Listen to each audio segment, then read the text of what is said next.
In 2019, Bong Joon-ho's genre-blending comedic thriller Parasite made waves across the cinematic landscape. 2 years later, Squid Game followed in its capitalism-critiquing footsteps with a death game premise that became the most-watched phenomenon of any of Netflix's shows. Both ideas had been brewing around their respective creators' minds for nearly a decade before their releases, but that's not to say their thematic similarities and global success were coincidental. Parasite and Squid Game achieved their extraordinary success, becoming mascots for media exploring such issues before and since, because they hit the right mainstream palatable variables at the right time to tap into the universal dissatisfaction with many of our modern economic systems. 저는 한국적이라고 다 생각하고 만든 건데 이게 너무 큰 전 세계의 공감을 얻어서 갑자기 이게 다 모두 세계적인 것처럼 되어버렸는데 전 지구적인 현상으로서의 오징어 게임이 결국 나라를 떠나서 또 살고 있는 사회를 떠나서 보편적인 어떤 우리 시대의 모습을 그것이 즐거움이건 고통이건 그 시대의 한복판을 강타하는 어떤 지점이 있었다고 봐요. The unavoidable irony of a blatant and self-professed critique of wealth inequality becoming the most popular release on the most popular streaming platform has, with Season 2 of Squid Game, been exacerbated by the darkly amusing conditions under which its creator felt compelled to return, seeking a larger monetary return on the stressful investment that was Season 1, which he wasn't able to reap his deserved proportion of the profits from. For such a phenomenon, and one concluding with an open-ended scene of sequel bait, a follow-up season, or at the very least an English-language spin-off, was inevitable. It may have taken 3 years, but with Dong-hyuk returning, supposedly with the directorial value, to negotiate a larger slice of his pie, the second season could be better trusted to match the style and quality of the first. Whilst his efforts and talents weren't quite exploited to the degree of the characters participating in Squid Game, the fact that the production in any way mirrors the themes its story explores, that even the most vocal critics of such systems can only express their thoughts inescapably trapped within it, adds a sharp twinge to the series' commercial success. 대부분의 서바이벌물들이 거의 그냥 이유도 모른 채 끌려와서 갇혀서 그 안에서 뭐 끝까지 누가 살아남느냐를 테스트하는 건데 제가 하고 싶은 얘기는 이 사회가 이 게임과 비슷하다라는 얘기를 하고 싶었던 거거든요. 근데 그렇다면 이 사회는 탈출을 하려고 하지만 탈출할 수 없는 뭐 이런 공간 같은 건데 탈출을 했다고 믿지만 결국 탈출해도 이 우리가 사는 사회를 벗어날 수 없는 뭐 그런 메타포를 좀 넣고 싶었어요. 이 나갔다 들어온다는 설정에. 하지만 결국은 이 사회가 만들어 온 시스템이나 그 안을 벗어날 수가 없다는 얘기를 좀 하고 싶었던 면도 있었고요. The unfortunate immediate legacy of that success was the likes of Mr. Beast getting their hands on the idea to serve another one of their vapid spectacles. Like he was grown in a lab to rot the brains of as many 9-year-olds as possible, the death game concept and Squid Game's iconography allowed him and others to double down on the algorithm-optimized formula they were already obsessed with. Conversely, thankfully, we've gotten to trade that off with a rise in mostly harmless and genuinely enthralling survival and deception reality shows, the best of which have also come out of Korea. My favourites include Physical 100, in which 100 totally not roided out physiques from various sports and professions compete to compare their strength, endurance and uniquely diverse synergies. Siren Survive the Island, in which 6 teams of women, firefighters, soldiers, police officers, stunt performers, athletes and bodyguards form strategic alliances and rivalries as they compete in challenges and infiltrate each other's separate camps on a small island. The Devil's Plan, in which a group of intelligent celebrities compete in complicated social manipulation games and work to overcome mind-stretching puzzles whilst living closely together. And most recently, Culinary Class Wars, in which some of Korea's finest chefs and their cuisines are put on the spot to creatively cook up unconventional ingredients. All of these were released on Netflix in just the last couple of years, so despite the downtime between Squid Game Season 1 and 2, you can't say they weren't still capitalizing on the genre. However, what separates these and others from the lesser quality of such productions as The Beast Games, besides just how much better filmed and edited they are, is in their formats celebrating the differences in skill sets and personalities to inspire audiences, instead of every obstacle feeling like a superficial exploitation of the hopes and dreams of the poor suckers who signed up to be forgotten forgotten the second they're eliminated. Not an empty spectacle of monetary stakes, but emphasizing the bonds between character dynamics to create respectful and sometimes emotional drama between people that otherwise might never have interacted, to the point that when a contestant or a group are eliminated, you actually feel the hole their absence leaves behind. It's quite literally the opposite of the dehumanization the in-universe existence of Squid Game horrifically highlights, and its reality-based copycats unpleasantly miss the point with, failing to celebrate human achievement on their way to voyeuristically squeal at the desperation of a line of numbers on tracksuits. Squid Game's first season tapped into this effective formula by taking the time outside the game and in between challenges to explore the realism and seriousness of the characters and their financial desperations, giving us intimate access to their lives to sympathise with their struggles in ways the in-universe audience of the Squid Game aren't aware of or don't care about from their ivory towers. In episode 1, we are introduced to the main character and the only Korean name I will remember and probably mispronounce anyway from this point on, Gi-hun, a middle-aged man living with his elderly mother, divorced from his daughter, and indebted to the bank and violent loan sharks because of his failed businesses and gambling addiction. Pathetically, he continues to dig himself into this hole of instability despite evidently being good-natured at heart, trapped in a humorous but all too common battle between irresponsibility and a desire to redeem himself. 이거를 얼마만큼까지 유머러스하게 가야 되는 건가요? 라는 질문은 제가 했었던 게 기억이 나요. 목숨을 걸고 하는 게임이라서 그런 상황에서 유머를 과연 할 수 있을까? 유머가 너무 또 배제되어 있으면은 다른 서바이벌 게임 스토리하고 뭐가 또 다른가? 그 복합적인 그 감정들을 감독님하고 좀 많이 이야기를 하고 싶었죠. Because of this, he's easy to root for as this kind of idiotic and unlucky underdog when he gets into the predictably insidious Squid Game, invited after playing a simple kids game against a sharply dressed man in the subway, the Train to Busan guy, who was testing how stubborn Gi-hun's commitment to win a bit of cash might be. 빈자리가 얼마 안 남았습니다. The survival game or death game subgenre of thrillers had already been well established for years prior to Dong-hyuk thinking up Squid Game, with Western works like The Running Man and The Hunger Games. As Gi-hun enters the Squid Game, however, it becomes clear the show more closely resembles the psychological intensity and social manipulation of several Japanese works Dong-hyuk has acknowledged as his inspiration: Kaiji, Battle Royale, and Liar Game. Like how, in Kaiji, a card-collecting version of a game as ubiquitous as rock, paper, scissors twists something innocent and friendly into a gamble between life and death, when Gi-hun awakens in the Squid Game dormitory and makes his way into a massive schoolyard-type space with 455 other contestants, they are met with a deadly game of red light, green light. Run towards the finish line whilst the leader is facing away, but if you get caught moving when they turn around, you lose. Suitably simple and instantly understandable for the deaths that start literally piling up when people get caught moving to have propelled the series, at the end of this first episode, to its phenomenon status.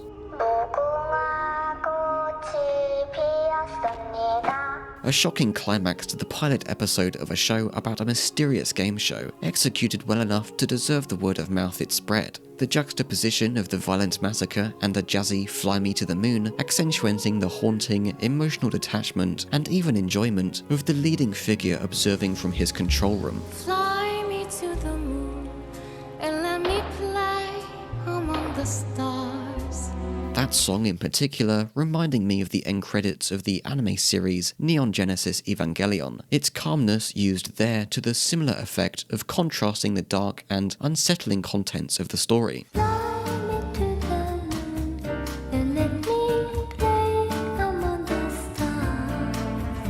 Squid Game's largest spikes of tension and drama might revolve around its battle royale death game setup, the promise of death always nearby for at the very least a few background characters, but such shallow thrills on their own would inevitably grow stale, and the show can't rely too heavily on the shock value of such events as ends episode 1. How Squid Game succeeds in transcending this superficiality comes back to its commitment to character development, episode 2 making a surprising pivot when the majority of the players players vote to leave the game, the current prize pool is apparently distributed to the families of those who already died, and we spend the rest of the episode taking a breather from the massacre we just witnessed to gain insight into several new characters we were introduced to and why they feel desperate enough to rejoin the game by the end of the episode. 플래시백이란 걸 너무 싫어하기도 해서 그걸 좀 피해보려고 또 이제 고민을 한 지점에서 나오기도 했습니다. 그래서 앞에 보여주는 것이 아니라 이들을 밖으로 아예 내보내놓고 그들이 다시 돌아오게 되는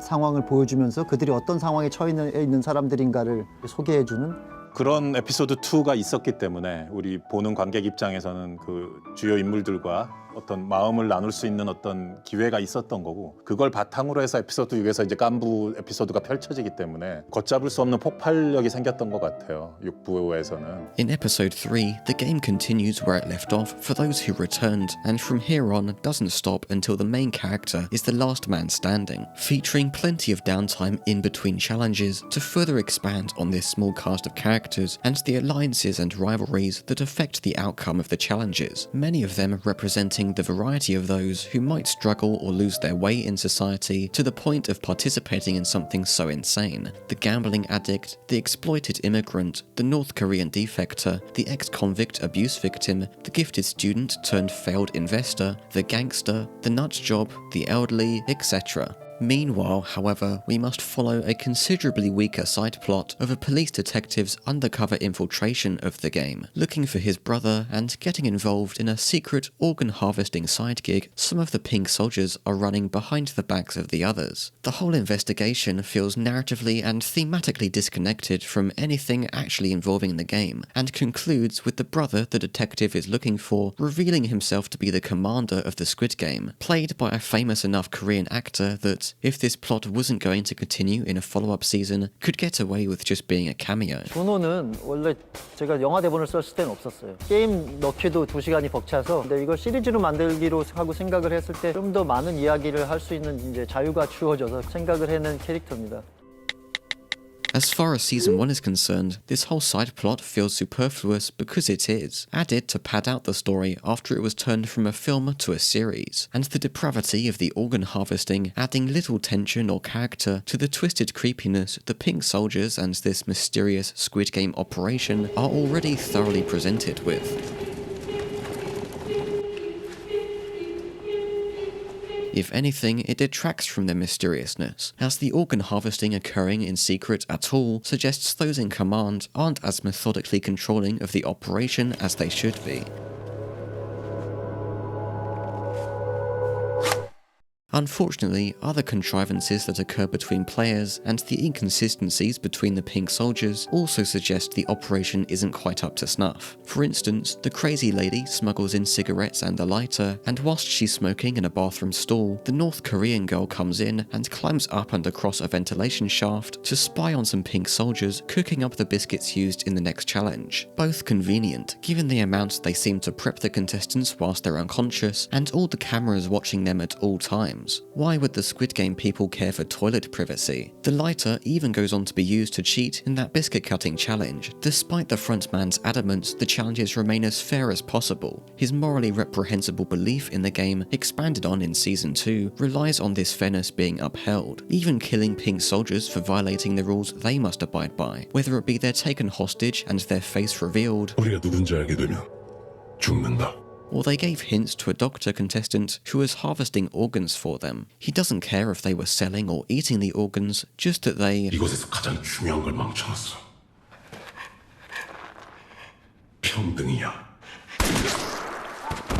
Simultaneously, however, such events as the unequal distribution of food and fighting that occurs during sleeping hours, resulting in numerous deaths and injuries, eliminates or puts certain factions at a disadvantage prior to even entering the next challenge. And even within certain challenges, such as the biscuit cutting one, some contestants get lucky choosing an easier shape than the others. I suppose, purely thematically, the rules and how they're upheld being arbitrary is meant to mirror the real world, but it does contradict the frontman's strict moral moral code Season 2 suggests he uses to justify participating in this at all. As we find out in Episode 7, this all ultimately serves as entertainment for the ultra-wealthy, so game masters like the frontman partially make decisions and set up the game according to the whims of whatever they find entertaining anyway, albeit I hardly think the challenge in Episode 6 is the kind of thing the VIPs or other rich viewers would care for. A challenge and episode regarded as the most emotionally devastating of the season, involving a marble game that forces the contestants to defeat and watch their closest allies die. The kind of moral destruction and introspection the frontman philosophically salivates over, sure, but the shallow tastes of the VIPs are better suited to the challenge they come to witness in person, in which the contestants must gamble which glass platforms won't give way to make them fall to their deaths.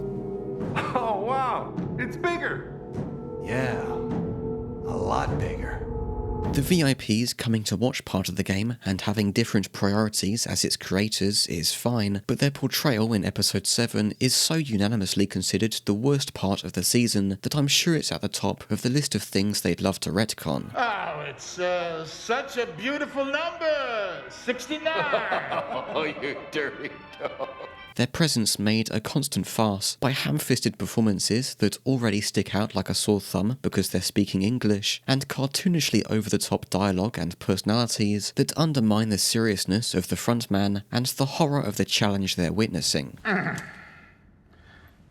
Scumbag. They are such satirical, juvenile caricatures of depraved, out-of-touch billionaires lounging around on naked servants painted like animals that it's hard to imagine someone as professional as the frontman tolerating, let alone catering to, such buffoonery, as if it isn't a hypocritical mockery of his perspective on the contestants. The real 69, huh? Bon appetit! Have a good fucking time!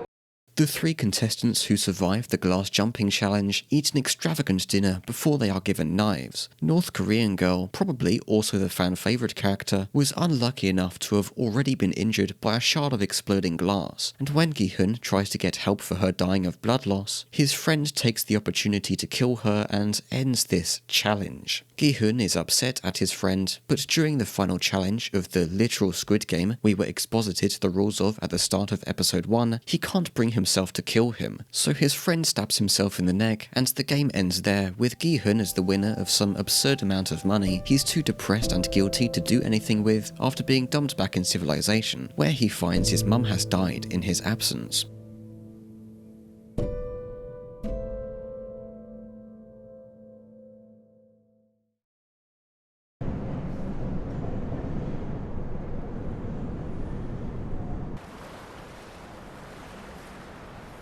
After a time skip, Gi-hun is invited to visit someone who turns out to be the old guy, Player 1, he thought died in the episode 6 marble game. Betraying the guilt Gi-hun has felt about taking advantage of who he thought was a sweet old man he had built some camaraderie with. Instead, the old man just wanted to experience the thrill of the game for real before he died. Does tricking your friend like that make sense to you? Why the hell did you do it? Piece of trash, huh? Cut the crap, okay? Gi-hun dyes his hair red and makes sure the North Korean girl's younger brother is looked after, and the season ends on his last second decision not to run away on a plane, but supposedly to pursue the Squid Game, choosing not to go be happy with his daughter, but to gamble whether he can fight back. Or so people speculated when season 1 originally ended. Really, what else would he get up to in a season 2? An ending not quite ambiguous or cliffhangery enough to provide an unexpected hook for the follow-up its success makes inevitable, but not deep enough to have satisfactorily ended the story if it weren't getting that follow-up. 잘 들어. 난 말이 아니야.